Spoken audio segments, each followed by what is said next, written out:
ನಿನ್ನ ಕೃಪೆಯೊಂದೇ ಸಾಕು యేసయ్య, ನಾನು ಅದರಲ್ಲಿ ಜೀವಿಸುವೆನಯ್ಯ.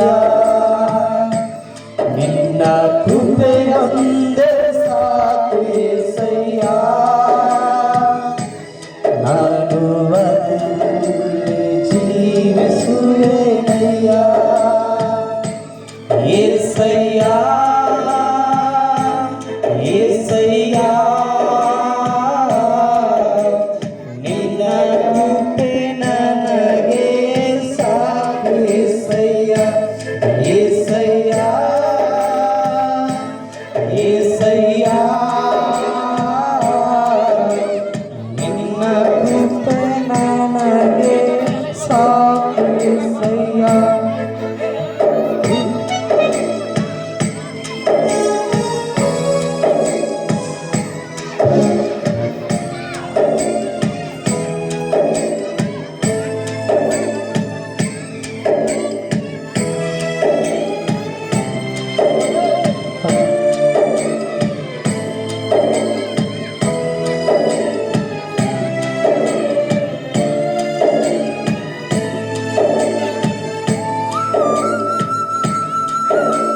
ಎಲ್ಲರೂ ಚಪ್ಪಾಳೆ ತಟ್ಟದ ದೇವರ ಬಗ್ಗೆ ಭಯ ಪಡಿಸೋಣ.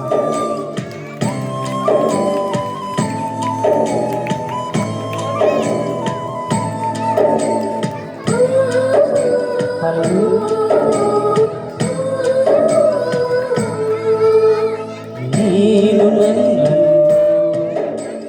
ಪ್ರೀತಿಸಿತು ಶಾಶ್ವತ ಪ್ರೇಮದಿಂದಲೇ. ನೀನು ನನ್ನನ್ನು ಕಂಡುಕೊಂಡಿತು ತಾಯಿಯ ಗರ್ಭದಿಂದಲೇ. ನೀನು ನನ್ನನ್ನು ಪ್ರೀತಿಸಿತು ಶಾಶ್ವತ ಪ್ರೇಮದಿಂದಲೇ. ನೀನು ನನ್ನನ್ನು ಕಂಡುಕೊಂಡಿತು ತಾಯಿಯ ಗರ್ಭದಿಂದಲೇ. ನಿನ್ನ ಕೃಪೆ ಶಾಶ್ವತ, ನಿನ್ನ ಪ್ರೀತಿ ಶಾಶ್ವತ, ನಿನ್ನ ಕೃಪೆ ಶಾಶ್ವತ,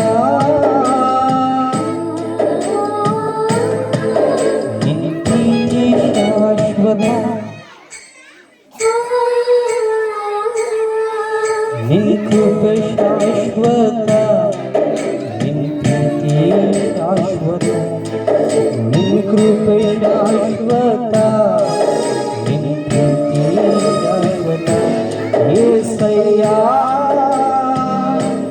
యేసయ్యಾ, ನಿನ್ನ ಕೃಪೆ ನನಗೆ ಸಾಕು యేసయ్యా. యేసయ్యಾ యేసయ్యಾ, ನಿನ್ನ ಕೃಪೆ ನನಗೆ ಸಾಕು యేసయ్యಾ.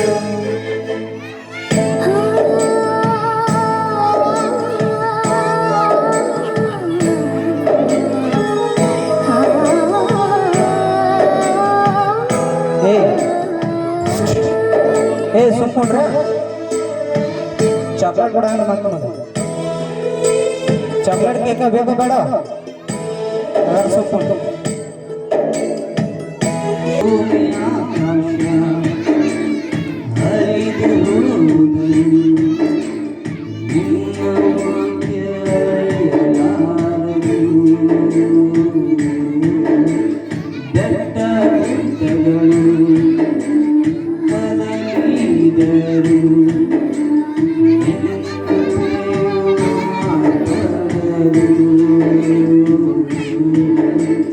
ಭೂಮಿ ಆಕಾಶ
ನಾವು ವೇದಿಕೆ ಮೇಲೆ ಆಹ್ವಾನ ಮಾಡಿಕೊಳ್ಳೋಣ.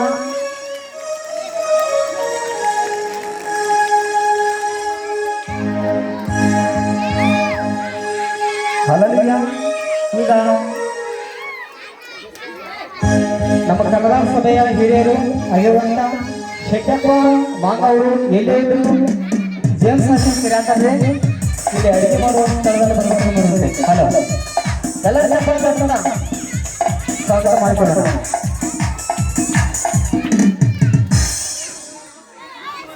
ಅದೇ ರೀತಿಯಾಗಿ ಪಾಸ್ಟರ್ ಜಾನ್ ಅವರು ಎಲ್ಲಿದ್ರು ಕೂಡ ಈ ವೇದಿಕೆ ಮೇಲೆ ಆಗಮಿಸಬೇಕು.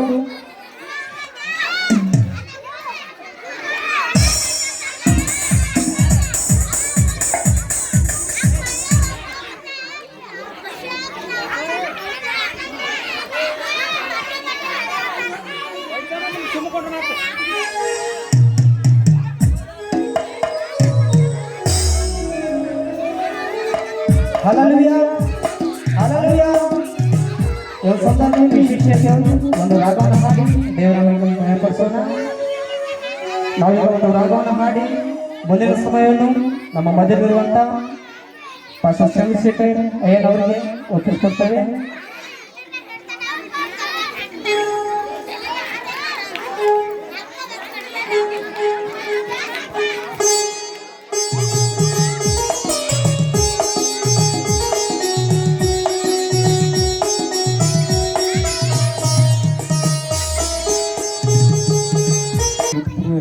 ವಂದನೆಗಳನ್ನು ಸಲ್ಲಿಸುತ್ತಾ ಈ ಹುಟ್ಟುಹಬ್ಬಕ್ಕೆ ಬಂದಿರುವಂಥ ನಿಮ್ಮನ್ನು ಸರ್ವಶಕ್ತನಾದ ದೇವರು ವಿಶೇಷವಾಗಿ ತನ್ನ ಕೃಪೆಯಿಂದ ತುಂಬಿಸಲ್ಪಡಲು ನಾವೊಂದು ರಾಗ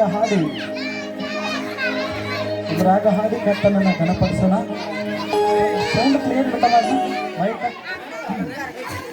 ಬಟ್ಟೆಯಲ್ಲಿ ಸುತ್ತಿ ಮಲಗ್ಯಾನ ಲೋಕದ ಪಾಪಕ್ಕಾಗಿ ಜನಿಸಾರ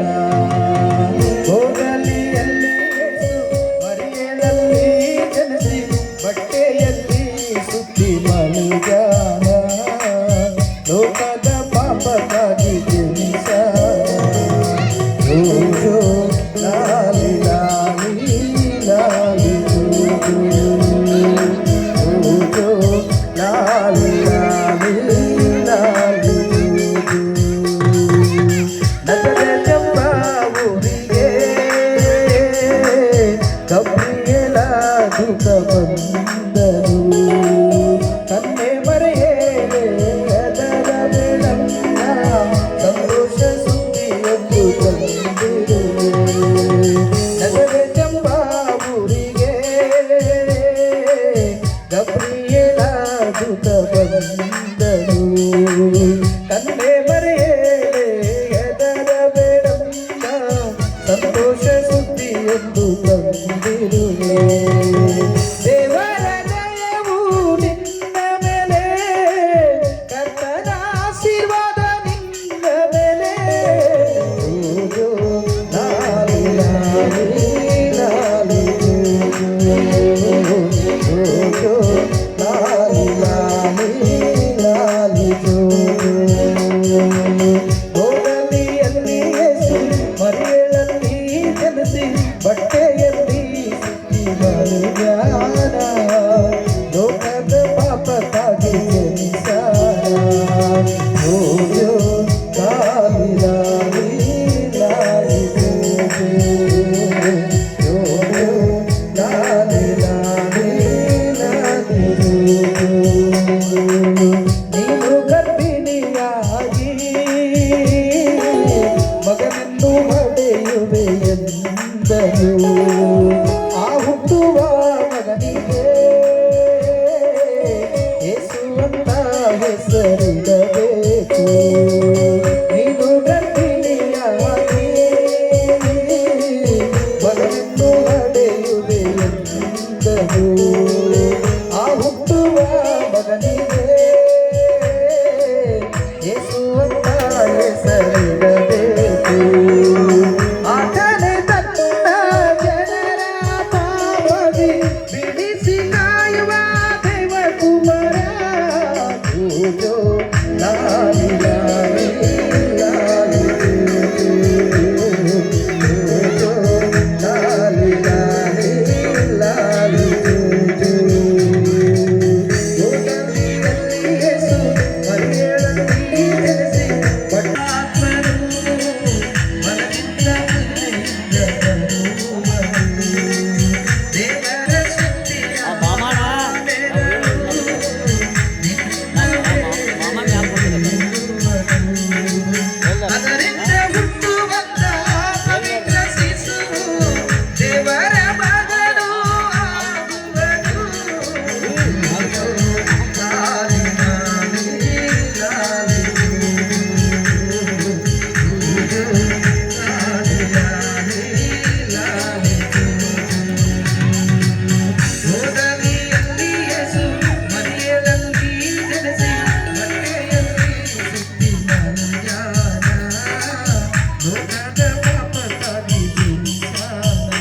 ಬಾರುವೆ ನಾ ಕರವೆತ್ತಿ ಕೈ ಮುಗಿಯುವೆ ಅಪ್ಪ ನಿನ್ನ ಮುಂದೆ ನಾ ಬಾರುವೆ ನಾ ಕರವೆತ್ತಿ ಕೈ ಮುಗಿಯುವೆ ಏಸಯ್ಯ ಏಸಯ್ಯ ನಿನ್ನ ಒಡೆಯನಯ್ಯ ಏಸಯ್ಯ ಏಸಯ್ಯ ನಿನ್ನ ಒಡೆಯನಯ್ಯ ಅಪ್ಪ ನಿನ್ನ ಮುಂದೆ ನಾ ಬಾರುವೆ ನಾ ಕರವೆತ್ತಿ ಕೈ ಮುಗಿಯುವೆ ತಾಯಿ ಗರ್ಭದಿ ರೂಪಿಸಿದೆ ನನ್ನ ಹೆಸರಿಡಿದು ನೀ ಕರೆದೆ ತಾಯಿ ಗರ್ಭದಿ ರೂಪಿಸಿದೆ ನನ್ನ ಹೆಸರಿಡಿದು ನೀ ಕರೆದೆ ನಾನು ಬಿಟ್ಟಾಗಿರುವಾಗ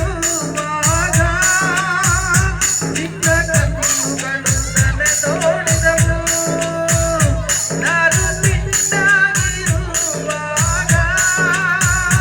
ನಿನ್ನ ಕಣ್ಣುಗಳು ನನ್ನ ತೋಡಿದವು ಏಸಯ್ಯ ಏಸಯ್ಯ ನಿನಗಾಗಿ ಜೀವಿಸುವೆನಯ್ಯ ಏಸಯ್ಯ ಏಸಯ್ಯ ನಿನಗಾಗಿ ಜೀವಿಸುವೆನಯ್ಯ ಅಪ್ಪ ನಿನ್ನ ಮುಂದೆ ನಾ ಬಾರುವೆ ನಾ ಕರವೆತ್ತಿ ಕೈ ಮುಗಿಯುವೆ ಅಪ್ಪ ನಿನ್ನ ಮುಂದೆ ನಾ ಬಾರುವೆ ನಾ ಕರವೆತ್ತಿ ಕೈ ಮುಗಿಯುವೆ ನನ್ನ ಕಣ್ಣೀರ ಒರೆಸಿದೆ ಸಂತೋಷ ನನಗೆ ನೀಡಿದೆ ನನ್ನ ಕಣ್ಣೀರ ಒರೆಸಿದೆ ಸಂತೋಷ ನನಗೆ ನೀಡಿದೆ ನಿನ್ನ ಅಭಿಷೇಕವ ಸುರಿಸಿ ನಿನ್ನ ಆತ್ಮದಿಂದ ನನ್ನ ನಡೆಸಿದೆ ನಿನ್ನ ಅಭಿಷೇಕವ ಸುರಿಸಿ ನಿನ್ನ ಆತ್ಮದಿಂದ ನನ್ನ ನಡೆಸಿದೆ ಏಸಯ್ಯ ಏಸಯ್ಯ ನಿನಗಾಗಿ ಜೀವಿಸುವೆನಯ್ಯ ಏಸಯ್ಯ ಏಸಯ್ಯ ನಿನಗಾಗಿ ಜೀವಿಸುವೆನಯ್ಯ ಅಪ್ಪ ನಿನ್ನ ಮುಂದೆ ನಾ ಬಾರುವೆ ನಾ ಕರವೆತ್ತಿ ಕೈ ಮುಗಿಯುವೆ ಅಪ್ಪ ನಿನ್ನ ಮುಂದೆ ನಾ ಬಾರುವೆ ಕರವೆತ್ತಿ ಕೈ ಮುಗಿಯುವೆ ನನ್ನ ಕಾಲು ಕಲ್ಲಿಗೆ ತಗಲದಂತೆ ಅನುದಿನವೂ ಕಾಪಾಡಿದೆ ನನ್ನ ಕಾಲು ಕಲ್ಲಿಗೆ ತಗಲದಂತೆ ಅನುದಿನವೂ ಕಾಪಾಡಿದೆ ಹೊಸ ಕೃಪೆಯಿಸುವೆ ಯೇಸುವೆ ಹೊಸ ಕೃಪೆಯಿಂದ ನನ್ನ ತುಂಬಿಸಿದೆ ನಿನ್ನ ಆರಾಧಿಸುವೆ ಯೇಸುವೆ ಏಸಯ್ಯ ಏಸಯ್ಯ ನಿನಗಾಗಿ ಜೀವಿಸುವೆನಯ್ಯ ಹಾಲೆಲೂಯಾ ನೀವೊಬ್ಬ ದಂಡ ಮಾಡುವವರ ಕಡೆ ನೀವ ಶ್ರೇಷ್ಠ ಪ್ರೈಸ್ ಹಾಲೆಲೂಯಾ ದೇವರ ಮಹಾಪರಿಶುದ್ಧವಾದ ನಾಮಕ್ಕೆ ಸ್ತೋತ್ರವಾಗಲಿ ಬಂದಿರುವಂತ ಎಲ್ಲಾ ದೇವರ ಸೇವಕರಿಗೂ ನನ್ನ ಹೃದಯಪೂರ್ವಕ ವಂದನೆಗಳನ್ನು ಸಲ್ಲಿಸುತ್ತಾ ಮುಖ್ಯವಾಗಿ ಮೈಸಕ ಮತ್ತು ಆರಾಧ್ಯ ಅನ್ನುವಂತ ಎರಡು ಹೆಣ್ಣು ಮಕ್ಕಳ ಈ ಹುಟ್ಟುಹಬ್ಬನ ಇವತ್ತಿನ ದಿನಗಳಲ್ಲಿ ಆಚರಣೆ ಮಾಡುವಂತ ಅವರ ತಂದೆ ತಾಯಿ ಮತ್ತು ಅವರೆಲ್ಲ ಬಂದು ಬಳಗವನ್ನ ದೂರಿನಿಂದ ಕಳಿಸಿರ್ಬೋದು, ಯಾರ ಮುಖ ಕಾಣೋದು ಸಂಸ್ಕೃತಿಯಿಂದ ಕಳಿಸಿರ್ಬೋದು, ಎಲ್ಲಿಂದ ದೇವ್ರ ಮಕ್ಕಳು ಕೂಡಿ ಬಂದಿದ್ದಾರೆ. ದೇವ್ರನ್ನ ಆಶೀರ್ವಾದ ಮಾಡಿ ನಾನು ಒಂದು ಹೇಳಲಿಕ್ಕೆ ನಿಮ್ಗೆ ಇಷ್ಟಪಡ್ತೇನೆ ಅಂದ್ರೆ, ಈ ಎರಡು ಹೆಣ್ಣು ಮಕ್ಕಳನ್ನ ಸೇರಿಸಿ ಹುಟ್ಟು ಹಬ್ಬನ ಮಾಡುವಾಗ ಬಹಳ ನಮ್ಗೆ ಸಂತೋಷ. ಏನು ಸಂತೋಷ ಅಂತ ಕೇಳುವಾಗ ಹೆಣ್ಮಕ್ಳಿಗೆ ನಾವು ಏನು ಕರಿತೀವಿ ಅಂದ್ರೆ ಒಂದು ಮನೆಯನ್ನ ಬೆಳಗುವಂತ ಏನಂತ ಅವರು ದೀಪ ಅಂತ. ಹಲ್ಲೆಲೂಯ. ಗಂಡು ಮಕ್ಕಳಿದ್ದು ಮನೆ ನೋಡ್ರಿ, ಗಂಡು ಮಕ್ಕಳದ್ದು ಮನೆ ನೋಡ್ರಿ, ಹೆಣ್ಮಕ್ಳದ್ದು ಮನೆ ನೋಡ್ರಿ. ರಾತ್ರಿ 12-1 ಗಂಟೆಗೆ ಬಂದು ದೀಪ ಹಚ್ಕೊಂಡ್ರೆ ಹಂಗ ಬಿದ್ದ ಗಂಡು ಮಗನ ಜೀವನ ಇದೆ. ಆದ್ರೆ ಹೆಣ್ಮಕ್ಳು ಯಾಕೆ ಇಷ್ಟ ಅಂತ ಕೇಳುವಾಗ ಒಂದು ಮನೆಯನ್ನ ಬೆಳಗುವಂತ ಒಂದು ಅದ್ಭುತವಾದ ದೀಪ ಅವ್ರ ಹೆಣ್ಮಕ್ಳು. ನಾವು ಆ ದೀಪ ನಮ್ಮ ಮನೆಯಲ್ಲಿ ಇಟ್ಕೊಳ್ಳೋದಿಲ್ಲ. ಯಾಕಂದ್ರೆ ನಮ್ಮ ಮನೆಗೆ ಎಷ್ಟು 18 ವರ್ಷನ 20 ವರ್ಷನ ಬೆಳಕು ಕೊಡ್ತದೆ, ಕೊಟ್ಟ ಮೇಲೆ ಇನ್ನೊಂದು ಮನೆಗೆ ಅದನ್ನ ಬೆಳಕನ್ನು ಹಚ್ಚೋದಕ್ಕೆ ನಾವು ಕಳಿಸ್ಕೊಡ್ತೇವೆ. ಯಾಕಂದ್ರೆ ಅವರಲ್ಲಿ ಬೆಳಕಿನ ಗುಣ ಇದೆ. ಹಲ್ಲೆಲೂಯ.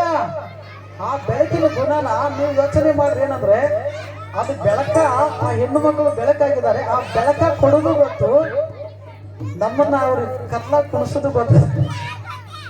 ಹಲ್ಲೆಲೂಯ. ಬೆಳಕ ಏನ್ ಮಾಡ್ತಾರೆ, ಆ ಬೆಳಕ ನಿನ್ನ ನನ್ನನ್ನ ಬೆಳಕಿನಲ್ಲಿ ಕುಣಿಸೋದು ಅವ್ರಿಗೆ ಗೊತ್ತಿದೆ. ಆಮೇಲೆ ನಿನ್ನ ನನ್ನನ್ನ ಕತ್ತಲೆಯಲ್ಲಿ ಓಡಾಡಿಸೋದು ಗೊತ್ತಿದ್ದು ಕಾರಣ. ಅದಕ್ಕಾಗಿ ನಾವು ಅವ್ರಿಗೆ ಜಾಸ್ತಿ ಸಪೋರ್ಟ್ ಮಾಡೋಣ. ಏನಂದ್ರೆ ಇವತ್ತು ಉದ್ಧಾರ ಮಾಡಯ್ಯ ನನ್ನ ಪ್ರಾರ್ಥನೆ ಕೇಳಿ ನೀನು ಉದ್ಧಾರ ಮಾಡಯ್ಯ. ಆರಾಧನೆ ಆರಾಧನೆ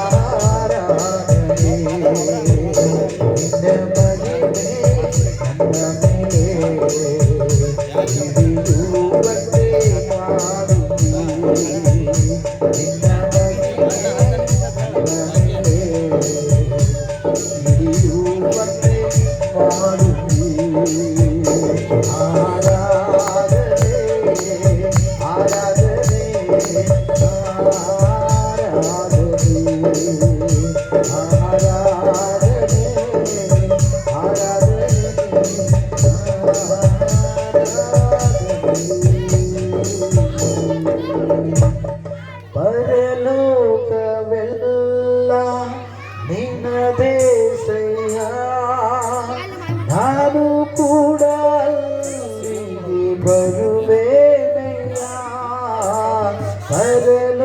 ಪರಲೋಕವೆಲ್ಲ ನಿನ್ನದೇ ಸಯ್ಯ, ನಾನು ಕೂಡ ಅಲ್ಲಿಗೆ ಬರುವೇನಯ್ಯ. ನೀ ಬೇಗನೆ ಬರಲಿರುವೆ, ಕೈ ಹಿಡಿದು ಕರೆದೊಯ್ಯುವೆ. ನೀ ಬೇಗನೆ ಬರಲಿರುವೆ, ಕೈ ಹಿಡಿದು ಕರೆದೊಯ್ಯುವೆ. ಶಾಶ್ವತ ಸ್ಥಾನದಿ ನನ್ನನ್ನು ನೀನೇ ನಿಲ್ಲಿಸುವೆ. ಶಾಶ್ವತ ಸ್ಥಾನದಿ ನನ್ನನ್ನು ನೀನೇ ನಿಲ್ಲಿಸುವೆ. ಆರಾಧನೆ ಆರಾಧನೆ ಎಲ್ಲರೂ ಸರ್ವತ್ತಿ ಆರಾಧನೆ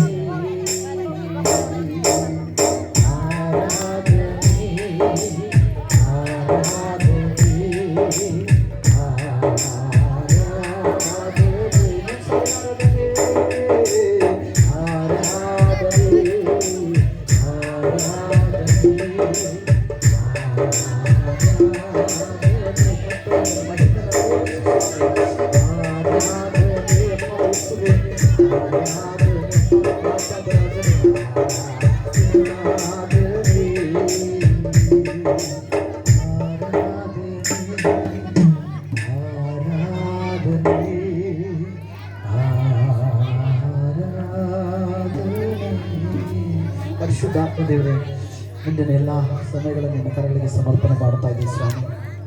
ವಾಕ್ಯವನ್ನು ನಿಮ್ಮ ದೇವದಾಸರ ಬಾಯಿಂದ ಬರುವಾಗ ಕರ್ತನೆ, ಅದು ಮನುಷ್ಯ ಆಲೋಚನೆ ಅಂತಿರುತ್ತೆ ಸ್ವಾಮಿ, ಅದು ನಿನ್ನ ಆಲೋಚನೆಯಂತೆ ನಿನ್ನ ಪ್ರಸನ್ನತೆಯನ್ನ ತುಂಬಿಸು. ಪವಿತ್ರಾತ್ಮನೆ ನಮ್ಮನ್ನು ಯಾವ ಕಾರಣಕ್ಕೂ ಬಿಟ್ಟು ಬಿಡದೆ ಸ್ವಾಮಿ, ನಿಮ್ಮ ನಡೆಸುವಿಕೆಯಲ್ಲಿ ನಮ್ಮನ್ನು ಒಪ್ಪಿಸಿಕೊಡ್ತಾ ಇದ್ದೇನೆ ದೇವರೇ. ನಿನ್ನ ಆತ್ಮನ ಅಭಿಷೇಕದ ಬೆಂಕಿಯನ್ನು ದೇವ ಸ್ವಾಮಿ, ದೇವರ ಎಲ್ಲ ತಂದೆ ತಾಯಿಗಳ ಮೇಲೆ, ಮಕ್ಕಳ ಮೇಲೆ, ಬರ್ತಡೆಗಳನ್ನು ಆಚರಿಸುವಂತ ಪ್ರೀತಿಯ ಮಕ್ಕಳ ಮೇಲೆ ದೈವ ಪ್ರಸನ್ನತೆಯನ್ನು ಮಕ್ಕಳ ಮೇಲೆ ಬಿಡುಗಡೆ ಮಾಡುತ್ತೇವೆ ನನ್ನ ತಾಯಿ. ಪರಲೋಕದಿಂದ ನಿಮ್ಮ ದೇವದೂತರನ್ನ ನೇಮಿಸಿ ಅನೇಕ ಬದಲಾವಣೆ ಕಾರ್ಯಗಳನ್ನು ಮಾಡಿ ಸೈತಾನ ಸಂಬಂಧಪಟ್ಟ ಎಲ್ಲ ದುಷ್ಟನ ಕಾರ್ಯಗಳಲ್ಲಿ ದೂರ ಮಾಡಿ ನಿಮ್ಮ ಮಹಿಮೆ ನಿಮ್ಮ ಘನತೆಗೆ ನಾವು ಪಾತ್ರರಾಗೋದಕ್ಕೋಸ್ಕರ ಸಹಾಯ ಮಾಡಬೇಕೆಂದಾಗಿ ಯೇಸು ಕ್ರಿಸ್ತನ ನಾಮದಲ್ಲಿ ಪ್ರಾರ್ಥನೆ ಮಾಡುತ್ತೇವೆ ನಮ್ಮ ತಂದೆ.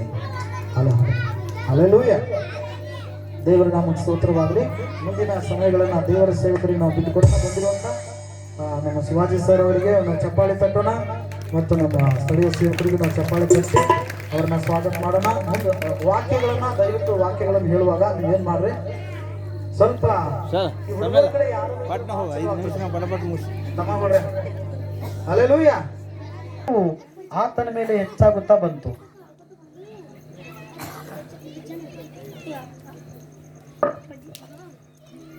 ಹಲ್ಲೆಲೂಯಾ. ಇಲ್ಲಿ ವಿಶೇಷವಾಗಿ ದೇವರ ವಾಕ್ಯದಲ್ಲಿ ನಾವು ಗಮನಿಸ್ತೇವೆ, ಏನು ನೋಡ್ತಾ ಇದ್ದೇವೆ ಅಂತ ಹೇಳಿದ್ರೆ, ಯೇಸು ಜ್ಞಾನ ಬಲದಲ್ಲಿಯೂ ದೇಹ ಬಲದಲ್ಲಿಯೂ ವೃದ್ಧಿಯಾಗುತ್ತಾ ಬಂದನು ಅಂತೇಳಿ. ಯೇಸು ಸ್ವಾಮಿ ಕೂಡ ಜನ್ಮ ತಾಳಿದನು ಮನುಷ್ಯನಾಗಿ, ಆದರೆ ಆತನ ಜನ್ಮ ಅದ್ಭುತವಾದ ಜನ್ಮವಾಗಿದೆ. ಯಾಕಂದ್ರೆ ಆತನು ಬಹಳ ಅಮೂಲ್ಯನಾಗಿ ಜನ್ಮ ತಾಳಿದನು. ನೀವನ್ಬೋದು ಅವನು ದೇವರಾಗಿದ್ದನು, ಹಾಗಾಗಿದೆ ಅಂತೇಳಿ.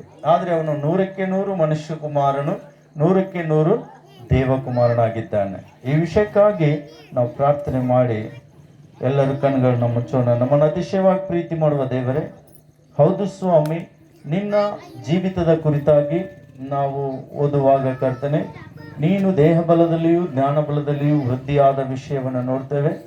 ಹಾಗೆ ಮನುಷ್ಯರ ದಯೆಯು ದೇವರ ದಯೆಯು ಹೆಚ್ಚುತ್ತಾ ಬಂತು ಎಂಬುದಾಗಿ ನೋಡ್ತೇವೆ. ಸ್ವಾಮಿ, ಈ ಸಮಯದಲ್ಲಿ ನೀನು ಈ ವಾಕ್ಯದಿಂದ ಮಾತನಾಡು, ನಿನ್ನ ಕೈಗಳಿಗೆ ಒಪ್ಪಿಸಿಕೊಡ್ತೇವೆ. ಒಬ್ಬೊಬ್ಬರ ಹೃದಯದಲ್ಲಿ ನೀನು ಮಾತನಾಡಿ ವಾಕ್ಯ ಎಂಬ ಬೀಜ ಬಿತ್ತಲ್ಪಡಲಿ, ಕಿವಿಗಳು ಹೃದಯಗಳು ತೆರೆಯಲ್ಪಡಲಿ. ಯೇಸು ನಾಮದಲ್ಲಿ ಬೇಡ್ತೇವೆ ತಂದೆ, ಆಮೆನ್. ಹಲ್ಲೆಲೂಯಾ. ಇವತ್ತು ವಿಶೇಷವಾಗಿ ನಾವೆಲ್ಲ ಇಲ್ಲಿ ಕೂಡಿರುವಂಥದ್ದು ನಿಮಗೆಲ್ಲ ಗೊತ್ತಿದೆ. ಯಾಕೆ ಕೂಡಿದ್ದೀರಿ? ಹುಟ್ಟು ಹಬ್ಬ ಆಚರಣೆ ಮಾಡೋದಕ್ಕಾಗಿ. ಇವತ್ತು ಚಂದ್ರಪ್ಪನ ಹಾಗೂ ಲಕ್ಕವಕ್ಕ ಅವರ ಅಜ್ಜ ಅಜ್ಜಿ ಮೊಮ್ಮಗಳ ಬರ್ತ್ಡೇಗಾಗಿ ಸೇರಿ ಬಂದಿದ್ದಾರೆ. ಕಮಲವಕ್ಕ ಮತ್ತು ನಾಮದೇವಣ್ಣ ಇವರು ಕೂಡ ಅಜ್ಜ ಅಜ್ಜಿಯಾಗಿ ಆರಾಧ್ಯನ ಒಂದು ಬರ್ತ್ಡೇಗಾಗಿ ಸೇರಿ ಬಂದಿದ್ದಾರೆ. ಹಾಗೆ ಮರ್ಷಿ. ಈಗ ದೇವರು 1 ವರ್ಷಗಳ ಕಾಲ ಸಂಪೂರ್ಣವಾಗಿ ಅದ್ಭುತವಾಗಿ ಕಾಪಾಡಿ 2ನೇ ವರ್ಷಕ್ಕೆ ಕಾಲಿಡುವಂತೆ ಕೃಪೆ ಮಾಡಿ 2ನೇ ವರ್ಷದ ಬರ್ತ್ಡೇಯನ್ನ, ಹುಟ್ಟುಹಬ್ಬವನ್ನ ಅದ್ಭುತವಾಗಿ ಆಚರಣೆ ಮಾಡೋದಕ್ಕಾಗಿ ನೀವೆಲ್ಲ ಸೇರಿ ಬಂದಿದ್ದೀರಿ. ಯಾಕಂದ್ರೆ ನಾವು ಈಗ ಮಕ್ಕಳ ಬರ್ತ್ಡೇ ಮಾಡೋದು, ಹುಟ್ಟುಹಬ್ಬ ಮಾಡುವುದು ಯಾಕೆ ಮಾಡ್ತೀವಿ ಅಂತ ಹೇಳಿದ್ರೆ, ನಮ್ಮ ಮಕ್ಕಳು ಇನ್ನೂ ಆಶೀರ್ವದಿಸಲ್ಪಡಲಿ, ನಮ್ಮ ಮಕ್ಕಳು ಭವಿಷ್ಯದಲ್ಲಿ ಇನ್ನೂ ಅದ್ಭುತವಾಗಿ ಬೆಳೆಯಲಿ, ನಿಮ್ಮೆಲ್ಲರ ಆಶೀರ್ವಾದ ಮಕ್ಕಳ ಮೇಲೆ ಇರಲಿ ಅಂತ ನಿಮ್ಮನ್ನೆಲ್ಲ ಇಲ್ಲಿ ಕರೆಯುವಂಥವರಾಗಿದ್ದಾರೆ. ಅದಕ್ಕಾಗಿ ದೇವರ ವಾಕ್ಯದಲ್ಲಿ ನೋಡುವಾಗ ಯೇಸು ಸ್ವಾಮಿ ಕೂಡ ಒಂದ್ಸಾರಿ ಹುಟ್ಟಿದಾಗ ಅವನೇನ್ ಮಾಡಿದನಂತ ಹೇಳಿದ್ರೆ, ದೇಹ ಬಲದಲ್ಲಿ ಜ್ಞಾನ ಬಲದಲ್ಲಿ ವೃದ್ಧಿಯಾಗುತ್ತಾ ಬಂದನು.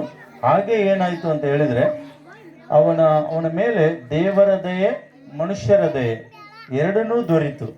ಅದಕ್ಕಾಗಿ ಈಗಿರುವಂತ ಈಗ ಆರಾಧ್ಯ ಮತ್ತು ಮರ್ಷಿ ಇವರಿಬ್ಬರು ವಿಶೇಷವಾಗಿ ಅವರ ಮೇಲೆ ದೇವರ ದಯೆ ದೊರೆಯಲಿ ಎಂಬುದಾಗಿಯೂ ಮನುಷ್ಯರ ದಯೆ ದೊರೆಯಲಿ ಎಂಬುದಾಗಿಯೂ ಈಗ ಈ ಉದ್ದೇಶಕ್ಕಾಗಿ ಈ ಹಬ್ಬವನ್ನ ಆಚರಣೆ ಮಾಡಲಾಗಿದೆ.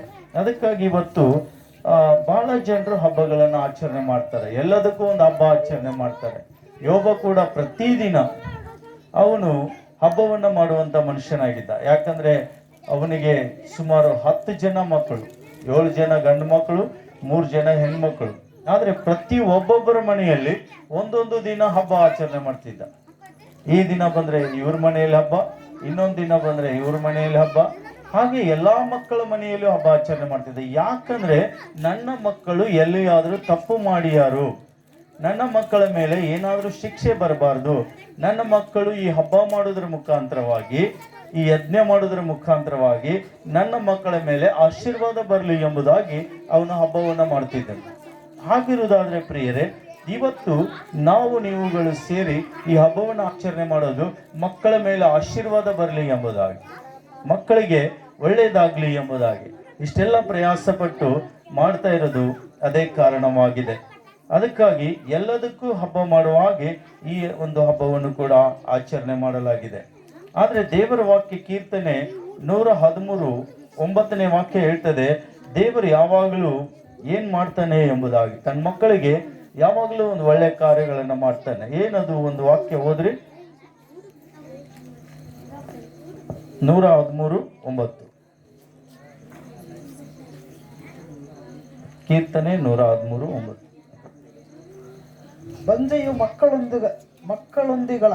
ಬಂಜೆಯು ಮಕ್ಕಳೊಂದಿಗಳಾಗಿ ಸಂತೋಷದಿಂದ ಮನೆಯಲ್ಲಿ ವಾಸಿಸುವ ಹಾಗೆ ಮಾಡುತ್ತಾನೆ. ಸಂತೋಷದಿಂದ ಮನೆಯಲ್ಲಿ ವಾಸಿಸುವ ಹಾಗೆ ಮಾಡ್ತಾನೆ. ಯಾಹೋವಿಗೆ ಸ್ತೋತ್ರ. ಹಲ್ಲೆಲೂಯಾ. ದೇವರು ತನ್ನ ಮಕ್ಕಳಿಗೆ ಏನ್ ಮಾಡ್ತಾನೆ ಅಂತ ಹೇಳಿದ್ರೆ, ಬಂಜೆಯು ಮಕ್ಕಳೊಂದಿಗಳಾಗಿ ಒಂದು ಸಂತೋಷಿಸುವ ಹಾಗೆ, ಮನೆಯಲ್ಲಿ ವಾಸಿಸುವ ಹಾಗೆ ದೇವರು ಮಾಡುವವನಾಗಿದ್ದಾನೆ. ಯಾಕಂದ್ರೆ ಹಣ್ಣಳು ಕೂಡ ಒಂದು ದಿನ ಬಂಜೆ ಆಗಿದ್ದಳು.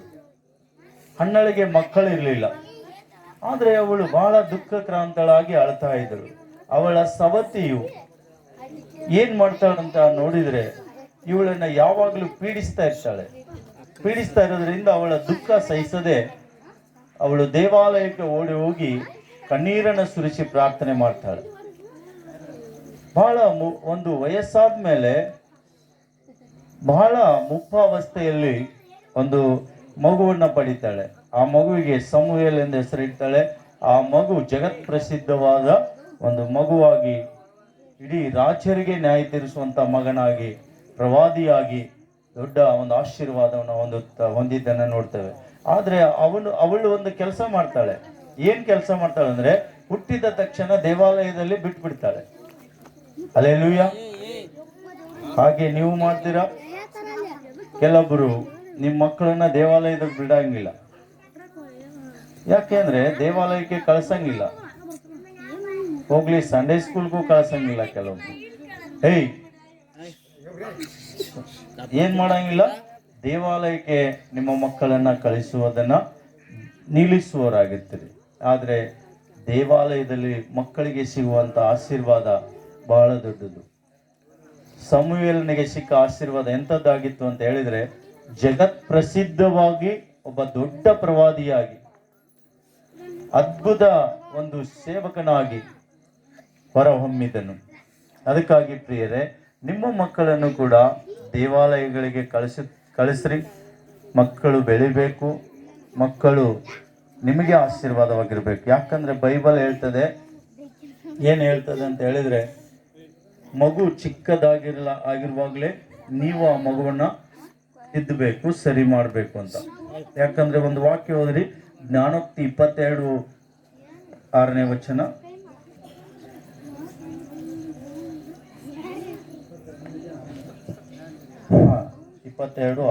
ನಡೆಯಬೇಕಾದ ಮಾರ್ಗಕ್ಕೆ ತಕ್ಕಂತೆ ಹುಡುಗನನ್ನು ಶಿಕ್ಷಿಸು. ಮುಪ್ಪಿನ ಕಾಲದಲ್ಲಿಯೂ ನಿಮ್ಮ ಮಕ್ಕಳು ಓರೆ ಆಗೋದಿಲ್ಲ. ನಿಮ್ಮನ್ನ ಸಾಕಿ ಸಲುತ್ತಾರೆ, ನಿಮಗೆ ಆಶ್ರಯವಾಗಿರ್ತಾರೆ, ನಿಮಗೆ ಒಂದು ಆಧಾರವಾಗಿರ್ತಾರೆ. ಇಲ್ಲ ಅಂದ್ರೆ ನೀವು ಒಂದು ಕಡೆ, ನಿಮ್ಮ ಮಕ್ಕಳು ಇನ್ನೊಂದು ಕಡೆ ಆಗ್ತಾರೆ. ಹಾಗಾಗಬಾರ್ದು. ಅಂದ್ರೆ ನಿಮ್ಮ ಮಕ್ಕಳನ್ನ ಸರಿಯಾಗಿ ದೇವರ ಕೈಯಲ್ಲಿ ಕೊಡಬೇಕು. ಈಗ ಹಣ್ಣು ಕೂಡ ದೇವರ ಕೈಯಲ್ಲಿ ಒಂದು ಮಗುವನ್ನ ಕೊಟ್ಟದ್ರಿಂದ ಅವಳಿಗೆ ಮತ್ತೆ 5 ಮಕ್ಕಳನ್ನ ದೇವರು ಕೊಟ್ಟ. ಒಂದು ಮಗನನ್ನ ಬೇಡಿದಳು, ನಾನು ಬಂಜೆ ಅನ್ನೋದನ್ನ ತಪ್ಪಿಸಿ ದೇವರೇ ಅಂತ ಬೇಡ್ಕೊಂಡ್ಲು. ಆದ್ರೆ 5 ಮಕ್ಕಳನ್ನ ದೇವರು ಕೊಟ್ಟ. ಯಾಕೆ ಕೊಟ್ಟ ಅಂತ ಹೇಳಿದ್ರೆ, ಒಂದು ಮಗುವನ್ನ ದೇವರಿಗೆ ಕೊಟ್ಟಿರೋದ್ರಿಂದ, ದೇವಾಲಯದಲ್ಲಿ ಬಿಟ್ಟಿರೋದ್ರಿಂದ, ದೇವರಿಗೆ ಮೀಸಲಾಗಿಟ್ಟಿರೋದ್ರಿಂದ. ನಾವು ಕೂಡ ದೇವರಿಗೆ ನಮ್ಮ ಮಕ್ಕಳನ್ನ ನಾವು ಬಿಡೋದಿಲ್ಲ, ಒಪ್ಪಿಸೋದಿಲ್ಲ. ನಾವೇನ್ ಮಾಡ್ತೀವಿ, ನಮಗೆ ಇಷ್ಟ ಬಂದ ಹಾಗೆ ಜೀವಿಸುವವರಾಗಿದ್ದೇವೆ. ದೇವರ ಮಕ್ಕಳೇ, ನೀವು ಸಹ ಕರ್ತನ ದೃಷ್ಟಿಯಲ್ಲಿ ಬಹಳ ಅಮೂಲ್ಯರು. ಅದನ್ನ ಮಕ್ಕಳು ಕೂಡ ಬಹಳ ಅಮೂಲ್ಯರು. ಮಕ್ಕಳನ್ನ ಯೇಸು ಸ್ವಾಮಿ ಯಾಕೆ ಪ್ರೀತಿಸ್ತಿದ್ದನು ಅಂತ ನೋಡಿದ್ರೆ, ನೀವು ಮಕ್ಕಳ ಹಾಗೆ ಆಗ್ಬೇಕು ಅಂತ. ನೀವು ಮಕ್ಕಳ ಹಾಗೆ ಆಗದೆ ಹೋದ್ರೆ ನಿಮಗೂ ಪರಲೋಕ ರಾಜ್ಯ ಇಲ್ಲ ಅಂತ ಯಾರು ಹೇಳ್ತಾರೆ? ಯೇಸು ಸ್ವಾಮಿ ಹೇಳ್ತಾರೆ. ಅದಕ್ಕೆ ನಿಮ್ಮ ಮಕ್ಕಳನ್ನ ಶಿಕ್ಷಿಸಬೇಕು, ನಿಮ್ಮ ಮಕ್ಕಳಿಗೆ ಬುದ್ಧಿ ಹೇಳಬೇಕು, ನಿಮ್ಮ ಮಕ್ಕಳನ್ನ ಸರಿಯಾಗಿ ಬೆಳೆಸಬೇಕು. ಧರ್ಮೋಪದೇಶ ಕಂಡ 6ನೇ ಅಧ್ಯಾಯ 6ನೇ ವಾಕ್ಯ 7ನೇ ವಾಕ್ಯ ಕೂಡ ಓದ್ರಿ. ಆ ವಾಕ್ಯ ಕೂಡ ಏನ್ ಹೇಳ್ತದೆ ಅಂದ್ರೆ 6:6 ಧರ್ಮೋಪದೇಶ ಕಾಂಡ.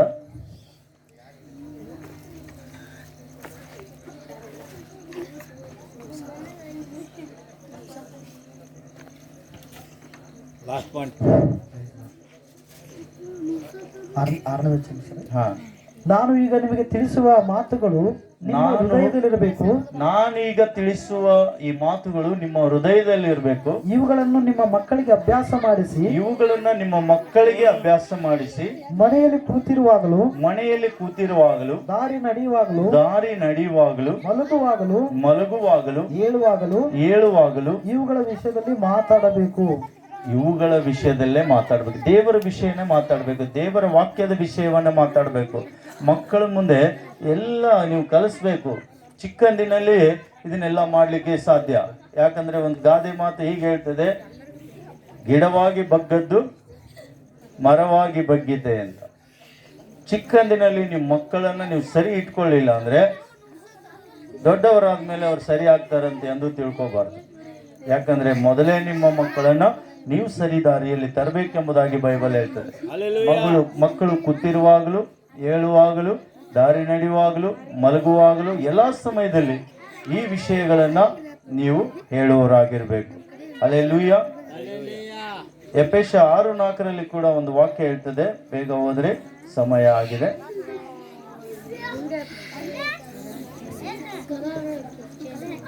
ಎಫೆಸ 6:4. ತಂದೆಗಳೇ ನಿಮ್ಮ ಮಕ್ಕಳಿಗೆ ಕೋಪವನ್ನು ಎಬ್ಬಿಸದೆ ಕರ್ತನಿಗೆ ಮೆಚ್ಚುಗೆಯಾಗಿರುವ ಬಾಲ ಶಿಕ್ಷೆಯನ್ನು ಬಾಲೋಪದೇಶವನ್ನು ಮಾಡುತ್ತಾ ಅವರನ್ನು ಸಾಕಿಸಲುವಿರಿ. ಹಲ್ಲೆಲೂಯಾ. ನಿಮ್ಮ ಮಕ್ಕಳನ್ನ ನೀವು ಹೆಂಗ ಸಾಕಿಸಲುವಿರಿ ಅಂದ್ರೆ ಬಾಲೋಪದೇಶವನ್ನ ಮಾಡ್ರಿ. ಬಾಲ ಶಿಕ್ಷೆಯನ್ನ ಅಂದ್ರೆ ದೊಡ್ಡ ಶಿಕ್ಷೆ ಅಲ್ಲ, ಸಣ್ಣ ಶಿಕ್ಷೆಯನ್ನ ಕೊಟ್ಟು ಅವ್ರನ್ನ ತಿದ್ದಬೇಕು ಅಂತ ಬೈಬಲ್ ಹೇಳ್ತದೆ. ಅವರಿಗೆ ಕೋಪ ಎಬ್ಬಿಸ್ಬೇಡ್ರಿ, ಅವರನ್ನ ಪ್ರೀತಿಸ್ರಿ, ಆದ್ರೆ ಅವರನ್ನ ಅಷ್ಟೇ ಶಿಕ್ಷಿಸ್ರಿ, ಮತ್ತೆ ಅವರನ್ನ ಪ್ರೀತಿಸ್ರಿ, ಮತ್ತು ಅವರನ್ನ ಸರಿ ದಾರಿಯಲ್ಲಿ ಉಪದೇಶ ಮಾಡ್ರಿ. ಬೈಬಲ್ ವಿಷಯವಾಗಿ ದೇವರ ಮಾತುಗಳನ್ನ ಅವ್ರಿಗೆ ಉಪದೇಶ ಮಾಡಬೇಕು ಅಂತ ಎಫೆಸ ಪತ್ರಿಕೆಯಲ್ಲಿ ಪೌಲ ಕೂಡ ಬರೀತಾನೆ. ಅದಕ್ಕಾಗಿ ಈ ಸಮಯದಲ್ಲಿ ನೀವೇನ್ ಮಾಡ್ರಿ ಅಂತ ಹೇಳಿದ್ರೆ ನಿಮ್ಮ ಮಕ್ಕಳನ್ನ ಸರಿ ದಾರಿಯಲ್ಲಿ ನಡೆಸುವಂತ ಕಾರ್ಯ ನೀವು ಮಾಡ್ರಿ. ಯಾಕಂದ್ರೆ ಇವತ್ತು ನಡೆಯುವಂತ ಈ ಒಂದು ಹುಟ್ಟುಹಬ್ಬದ ಕಾರ್ಯವನ್ನ ಇದು ಸಮಯ ಬಹಳ ಆಗಿರೋದ್ರಿಂದ ನಾನು ಹೆಚ್ಚಿನ ಸಮಯವನ್ನು ತಗೋದಿಲ್ಲ. 1 ತಿಮೋತಿ 3:4 ಒಂದು ವಾಕ್ಯ ಓದ್ರಿ, ನಾವು ಪ್ರಾರ್ಥನೆ ಮಾಡೋಣ. 1 ತಿಮೋತಿ 3ನೇ ಅಧ್ಯಾಯ 4ನೇ ವಚನ.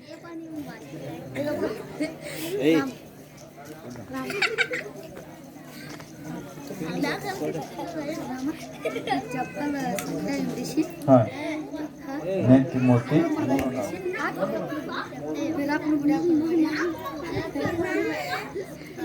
ತನ್ನ ಮಕ್ಕಳನ್ನು ಅಧೀನದಲ್ಲಿಟ್ಟುಕೊಂಡು, ನೋಡ್ರಿ ದೇವರ ವಾಕ್ಯ ಹೇಳ್ತದೆ, ನಿಮ್ಮ ಮಕ್ಕಳನ್ನು ನಿಮ್ಮ ಅಧೀನದಲ್ಲಿ ಇಟ್ಟುಕೊಂಡು ಸ್ವಂತ ಮನೆಯವರನ್ನು ಚೆನ್ನಾಗಿ ಆಳುವನಾಗಿರ್ಬೇಕು. ಸ್ವಂತ ಮನೆಯನ್ನು ಚೆನ್ನಾಗಿ ಆಳುವನಾಗಿರ್ಬೇಕು. ಯಾಕಂದ್ರೆ ನಮ್ಮ ಮನೆಯಲ್ಲಿ ನಮ್ಮ ಮಕ್ಕಳು ಏನ್ ಮಾಡ್ತಾ ಇದ್ದಾರೆ ಅಂತ ಗಮನ ಹರಿಸೋದು ಯಾರ ಕರ್ತವ್ಯ? ತಂದೆ ತಾಯಿಗಳ ಕರ್ತವ್ಯವಾಗಿದೆ. ಕೆಲವೊಬ್ಬರು ತಮ್ಮ ಮಕ್ಕಳ ಬಗ್ಗೆ ಗಮನ ಹರಿಸೋದಿಲ್ಲ. ಏನ್ ಮಾಡ್ತಾ ಇದ್ದಾರೆ, ಎಲ್ಲಿ ಹೋಗ್ತಾ ಇದ್ದಾರೆ, ಏನು ಎತ್ತ ಎಂಬುದಾಗಿ ಗಮನ ಹರಿಸೋದಿಲ್ಲ. ಅದಕ್ಕಾಗಿ ಅವರಿಗೂ ಕೂಡ ನೀವು ಗಮನ ಹರಿಸ್ಬೇಕು.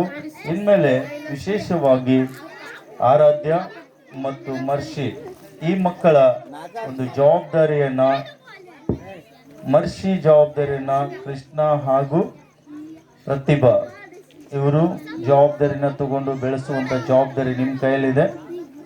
ಆರಾಧ್ಯನನ್ನ ಗಣಪತಿ ಹಾಗೂ ಗೌರವ ಇಬ್ರು ಕೂಡಿ ನೀವು ಏನ್ ಮಾಡಬೇಕಾಗಿದೆ, ನೋಡಿಕೊಳ್ಳುವಂತ ಜವಾಬ್ದಾರಿ ನಿಮ್ಮದಾಗಿದೆ.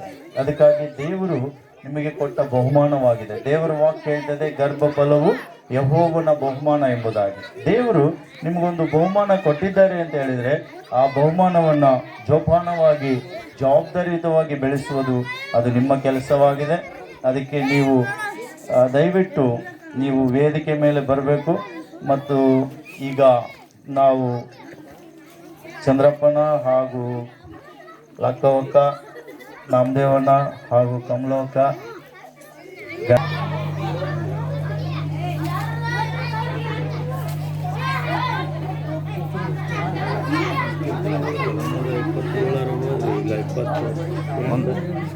$127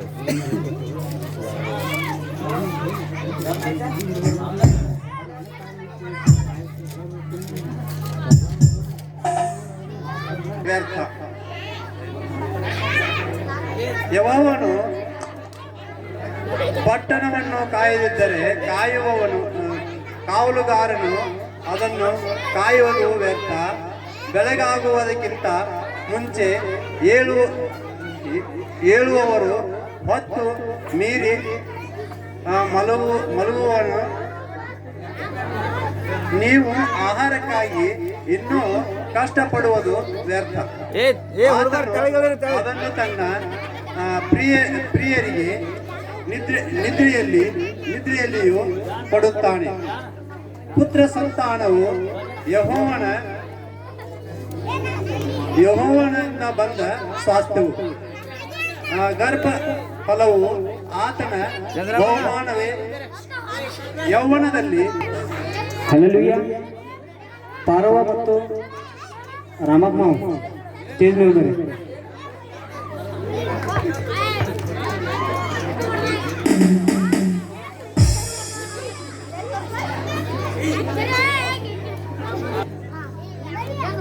ಸರ್ವ ಸೃಷ್ಟಿಕರ್ತನಾದ ದೇವರೇ, ಪರಲೋಕದ ಸ್ವಾಮಿ, ಮಹಾಪರಿಶುದ್ಧ ನಿವಾಸ ಸ್ಥಾನದಲ್ಲಿ ವಾಸ ಮಾಡುವ ದೇವರೇ, ಮನುಷ್ಯನನ್ನು ಉಂಟು ಮಾಡಿ ಮನುಷ್ಯನ ಎಲ್ಲ ಆಯುಷ್ಕಾಲಗಳನ್ನ ನಿಮ್ಮ ಸ್ವಾಧೀನದಲ್ಲಿ ಇಟ್ಟುಕೊಂಡು ಮನುಷ್ಯನನ್ನು ಬದುಕಿಸುತ್ತಿದ್ದೇವ್ರೆ. ಮನುಷ್ಯನು ಹುಟ್ಟಿದಂದಿನಿಂದ ಇಂದಿನವರೆಗೂ ಆತನ ಆಹಾರ ಪದಾರ್ಥಗಳಿಂದ, ದವಸ ಧಾನ್ಯಗಳಿಂದ, ಹಣ್ಣುಗಳಿಂದ ಆತನನ್ನು ತೃಪ್ತಿಪಡಿಸುತ್ತಿ ನಿನ್ನನ್ನು ಸ್ತೋತ್ರ ಮಾಡಿ ನಿನ್ನನ್ನು ಕೊಂಡಾಡುತ್ತೇನೆ. 2 ಮಕ್ಕಳನ್ನು ನಾನು ಕೊಟ್ಟಿದ್ದೇವ್ರೆ. ಹೃದಯಪೂರ್ವಕವಾಗಿ ವಂದನೆಗಳನ್ನು ಸಲ್ಲಿಸುತ್ತಾ ಅವರ ಮೇಲೆ ಜೀವ ಸ್ವರೂಪನಾದ ಯೇಸು ಕ್ರಿಸ್ತನ ಮಹಾ ಮಹಿಮೆಯ ಶಕ್ತಿಯನ್ನು ಬಿಡುಗಡೆ ಮಾಡುತ್ತೇವೆ. ನನ್ನಪ್ಪ, ಪರಲೋಕದಿಂದ ಇಲ್ಲಿ ಮಾಡುವಂತ ಪ್ರಾರ್ಥನೆ ವಿಜ್ಞಾಪನೆ ಸಮ್ಮುಖದಲ್ಲಿ ಮುಟ್ಟಿ ಅಲ್ಲಿಂದಲೇ ಈ ಮಕ್ಕಳನ್ನ ವಿಶೇಷವಾಗಿ ನನ್ನ ಕೈ ಚಾಚಿ 2 ಮಕ್ಕಳನ್ನ ತಂದೆ ತಾಯಿ ಬಂಧು ಬಳಗವನ್ನ ಆಶೀರ್ವದಿಸಿ ನಿನ್ನ ನಾಮವನ್ನು ಘನಪಡಿಸಿಕೊಳ್ಳಬೇಕೆಂಬುದಾಗಿ ನಮ್ಮ ರಕ್ಷಕನಾಗಿರುವಂತಹ ಯೇಸು ಕ್ರಿಸ್ತನ ನಾಮದಲ್ಲಿ ಪ್ರಾರ್ಥಿಸಿ ಬೇಡಿ ಬಂದಿದ್ದೇವೆ ನಮ್ಮ ತಂದೆ. ಆಮೇಲೆ ನಾವೆಲ್ಲರೂ ಪರಲೋಕದ ಪ್ರಾರ್ಥನೆ ಮಾಡಿಕೊಳ್ಳೋಣ. ಪರಲೋಕದಲ್ಲಿರುವ ನಮ್ಮ ತಂದೆ, ನಿನ್ನ ನಾಮವು ಪರಿಶುದ್ಧಪಡಿಸಲ್ಪಡಲಿ, ನಿಮ್ಮ ರಾಜ್ಯವು ಬರಲಿ, ನಿಮ್ಮ ಚಿತ್ತವು ಪರಲೋಕದಲ್ಲಿ ನೆರವೇರುವ ಪ್ರಕಾರ ಭೂಲೋಕದಲ್ಲಿ ನೆರವೇರಲಿ. ನಮ್ಮ ಅನುದಿನದ ಆಹಾರವನ್ನು ಇವತ್ತು ದಯಪಾಲಿಸಿಕೊಡು. ನಮಗೆ ತಪ್ಪು ಮಾಡಿದನ್ನು ನಾವು ಕ್ಷಮಿಸುತ್ತೆ, ನಮ್ಮ ತಪ್ಪುಗಳನ್ನು ಕ್ಷಮಿಸು. ನಮ್ಮನ್ನು ಶೋಧನೆಗೆ ಸೇರಿಸಿದ ಕೇಳಿನಿಂದ ತಪ್ಪಿಸು, ಯಾಕೆಂದರೆ ರಾಜ್ಯವು ಬಲವು ಮಹಿಮೆ ಸದಾಕಾಲವಿದೆ ಸ್ವಾಮಿ. ಆಮೇಲೆ ನಮ್ಮಲ್ಲಿರ್ತಕ್ಕಂಥ ದೇವರ ಸೇವಕರು ಅಂತ್ಯಾಶೀರ್ವಾದ ಕೊಡ್ತಾರೆ. ನಾವೆಲ್ಲರೂ ಮೌನವಾಗಿರೋಣ. ನನ್ನ ಮನವೇ ಯೆಹೋವನನ್ನು ಕೊಂಡಾಡು, ನನ್ನ ಸರ್ವೇಂದ್ರಿಗಳೇ ಆತನ ಪವಿತ್ರ ನಾಮವನ್ನು ಕೀರ್ತಿಸಿರಿ. ನನ್ನ ಮನವೇ ಯೆಹೋವನನ್ನು ಕೊಂಡಾಡು, ಆತನು ಮಾಡಿದ ಉಪಕಾರಗಳಲ್ಲಿ ಒಂದನ್ನು ಮರೆಯಬೇಡ. ಆಮೆನ್. ಯೇಸು ಕ್ರಿಸ್ತನ ಕೃಪೆಯು, ತಂದೆಯಾದ ದೇವರ ಪ್ರೀತಿ, ಪರಿಶುದ್ಧಾತ್ಮನ ಅನ್ಯೋನ್ಯತೆ, ಐಕ್ಯತೆ, ಸಹವಾಸವು ಈಗಲೂ ಯಾವಾಗಲೂ ಆರಾಧ್ಯ ಮತ್ತು ಮರ್ಷಿ ಅವರಿಬ್ಬರ ಮೇಲೆಯೂ, ಅವರ ತಂದೆ ತಾಯಿಗಳ ಮೇಲೆಯೂ, ಅಜ್ಜ ಅಜ್ಜಿಗಳ ಮೇಲೆಯೂ, ಬಂಧು ಬಳಗದ ಮೇಲೆಯೂ, ಇಲ್ಲಿ ಸೇರಿ ಬಂದಿರುವ ಒಬ್ಬೊಬ್ಬರ ಮೇಲೆಯೂ, ನಮ್ಮೆಲ್ಲರ ಮೇಲೆಯೂ ನಿತ್ಯ ನಿರಂತರವಾಗಿ ಇರಲಿ. ತಳ್ಕೊಂಡ್ರ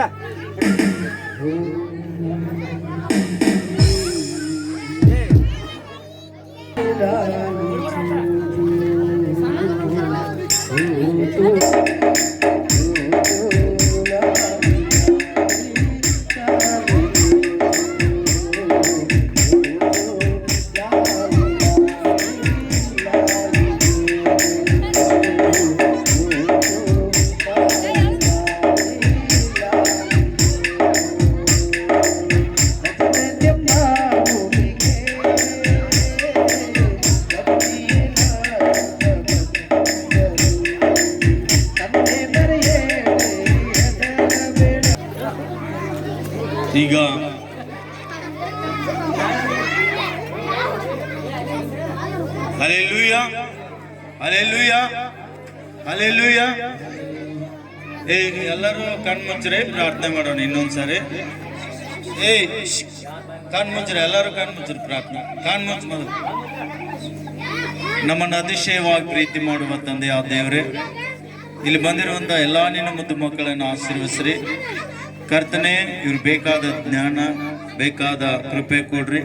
ದೇಹ ಬಲದಲ್ಲಿ, ಜ್ಞಾನದಲ್ಲಿ, ಬಲದಲ್ಲಿ ಮಕ್ಕಳು ಬೆಳೆಯಲಿ ಮತ್ತು ನಿನ್ನ ಭಯಭಕ್ತಿಯಲ್ಲಿ ಬೆಳೆಯಲಿ. ವಿಶೇಷವಾಗಿ ಕರ್ತನೆ, ಇವತ್ತು ಮರ್ಷಿ ಮತ್ತು ಆರಾಧ್ಯ ಈ ಮಕ್ಕಳ ಒಂದು ಕರ್ತನೆ ಹುಟ್ಟುಹಬ್ಬದ ನಿಮಿತ್ತವಾಗಿ ಕೇಕ್ ಕತ್ತರಿಸುವುದಕ್ಕೆ ಹೋಗ್ತಾ ಇರುವಾಗ ನಿನ್ನ ದಯೆ ಇರಲಿ, ಆಶೀರ್ವದಿಸಿ ಕೃಪೆ ಮಾಡಿ ಯೇಸು ನಾಮದಲ್ಲಿ ತಂದೆ.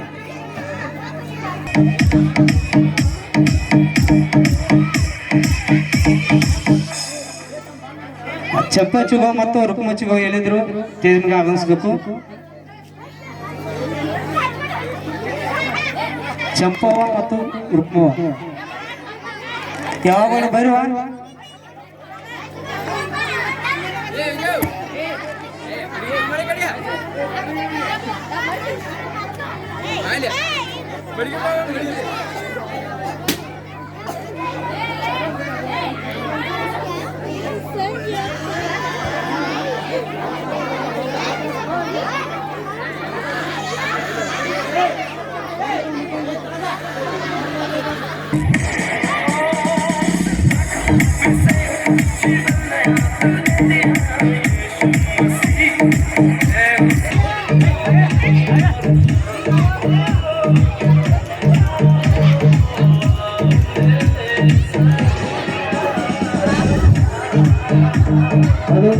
ಎಲ್ಲ ಯವನಸ್ಥರು ಊಟದ ವ್ಯವಸ್ಥೆ ಮಾಡಬೇಕು. ಚೈತು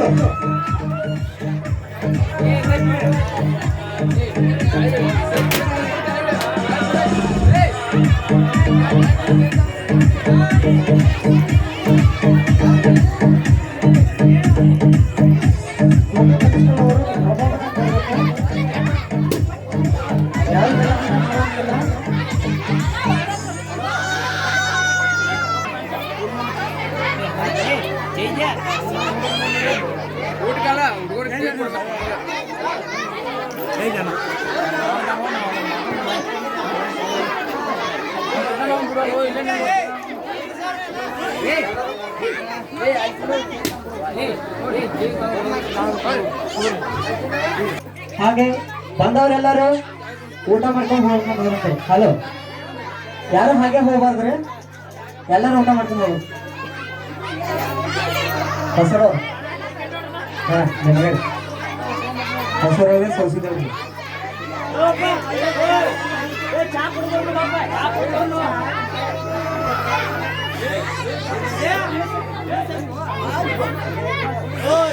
ಊಟದ ವ್ಯವಸ್ಥೆ ಮಾಡ್ರಪ್ಪ. ಮಹೇಶ್ ಅಲ್ಲೇ ಟೇಬಲ್. James sir